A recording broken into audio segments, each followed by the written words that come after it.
के तपाईँ Saudi अरबमा private सेक्टरमा काम गर्दै हुनुहुन्छ? यदि काम गर्दै हुनुहुन्छ भने तपाईँको कम्पनीसँगको सम्झौता कति समय लागि भएको छ त्यो तपाईँले हेर्न धेरै जरुरी छ।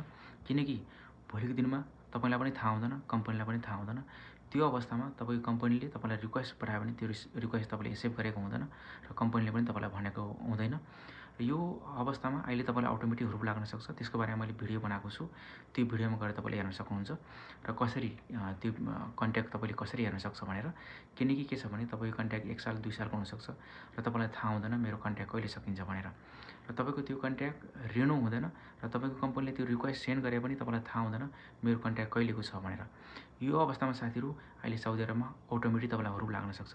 यसबाट बच्नको लागि तपाईँले आफ्नो कन्ट्याक्ट कतिको छ, कति समयको लागि छ भनेर हेर्न सक्नुहुन्छ। मैले यसको बारेमा भिडियो बनाएको छु, त्यो भिडियोमा गएर तपाईँले हेर्न सक्नुहुन्छ मेरो कन्ट्याक्ट कति समयको लागि मैले कम्पनीसँग कन्ट्याक्ट राखेको छु भनेर।